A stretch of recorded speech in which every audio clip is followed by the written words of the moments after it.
This is Autoline Daily, the show dedicated to enthusiasts of the global automotive industry. Yesterday, we reported that CEO of the Volkswagen Group, Herbert Diess, had to give up control of the Volkswagen brand, and today we're getting more information of the infighting that's going on at the company. Bloomberg reports that Diess actually came close to getting fired. The VW Board of Supervisors even forced him to apologize to them. He had accused board members of leaking sensitive information that could hurt VW with U.S. officials who are monitoring the company over its diesel emissions cheating scandal.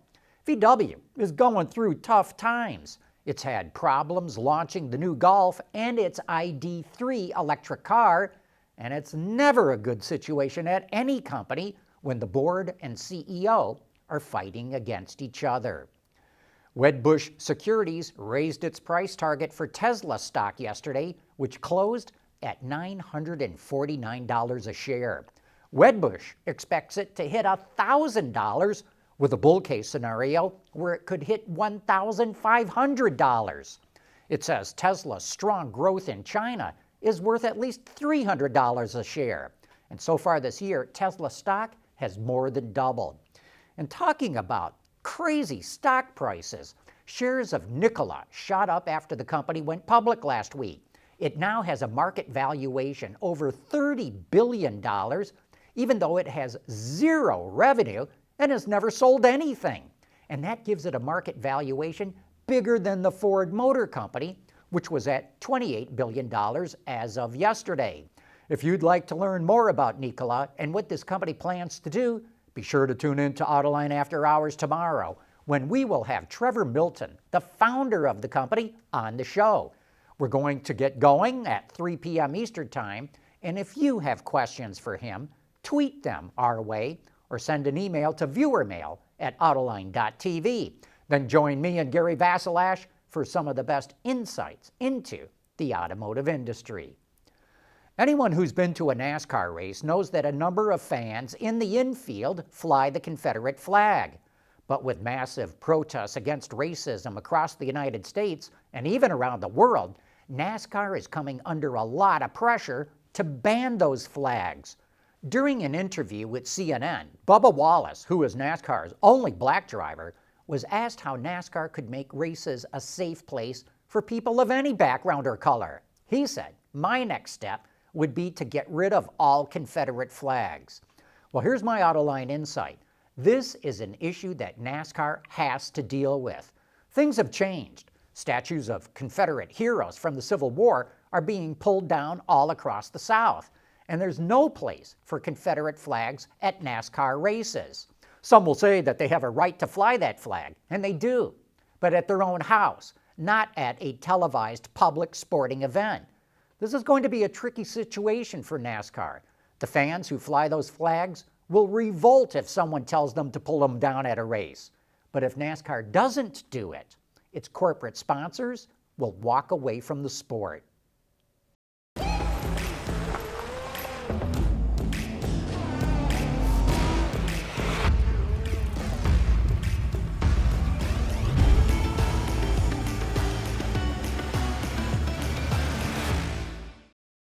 Skoda is giving the station wagon version of the Octavia a little more off-road flair.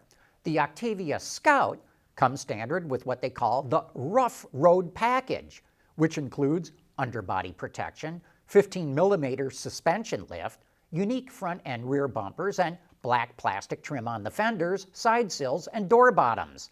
A silver finish around the front and rear diffusers, roof rails, and window frames are also Scout specific, and the interior features unique decorative trim on the dashboard, seats, and seat logos as well. Under the hood is a wide range of gasoline and diesel engines. One even has mild hybrid technology, and all of them are paired with either a 6-speed manual or 7-speed automatic.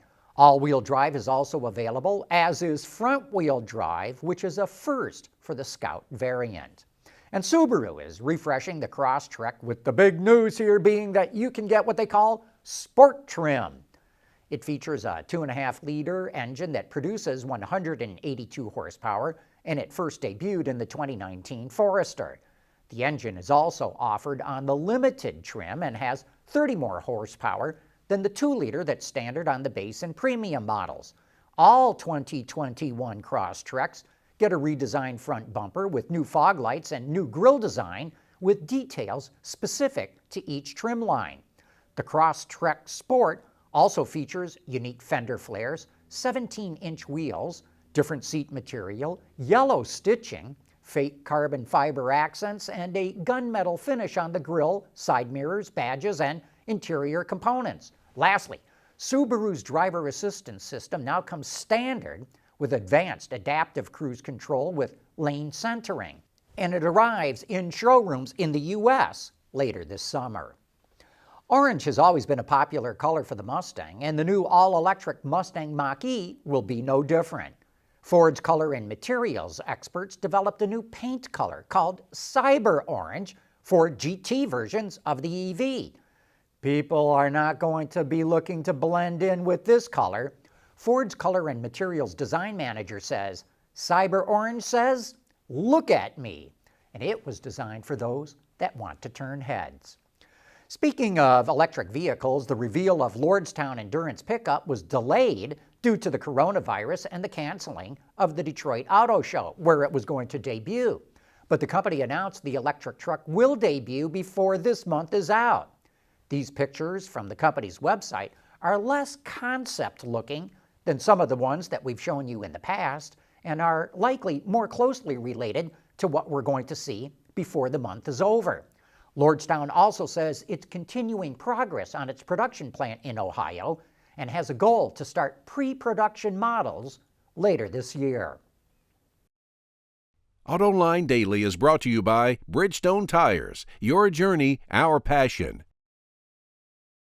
Rolls-Royce is all about exclusivity, and it takes assembly very seriously. So it built a clean room at its Goodwood manufacturing plant in England. It's similar to ones at microchip manufacturing plants or pharmaceutical and medical production facilities. Rolls-Royce built the room for its Phantom sedan, which has an interior feature called the Gallery. It's a piece of glass that runs along the entire width of the dashboard, which features customized art underneath it that can be illuminated. A sensor in the room is able to detect particles measuring only 0.001 microns and above. And if contamination is detected, workers can identify where and when it occurred. Only 5 employees are trained to work in the clean room, and only 2 can be in it at the same time. And they are not allowed to use cosmetics, hair products, or even deodorant. While electric vehicles will help reduce pollution, even if the whole world switched over to buying 100% EVs tomorrow, it would still take decades before internal combustion engines were off the road. In the meantime, other solutions are needed to reduce CO2 emissions.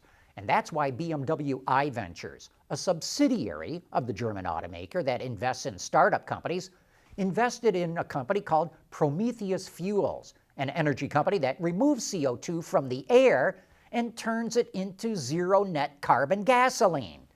The fuel is going to be sold at gas stations starting this year for a price that they say is competitive with fossil fuels.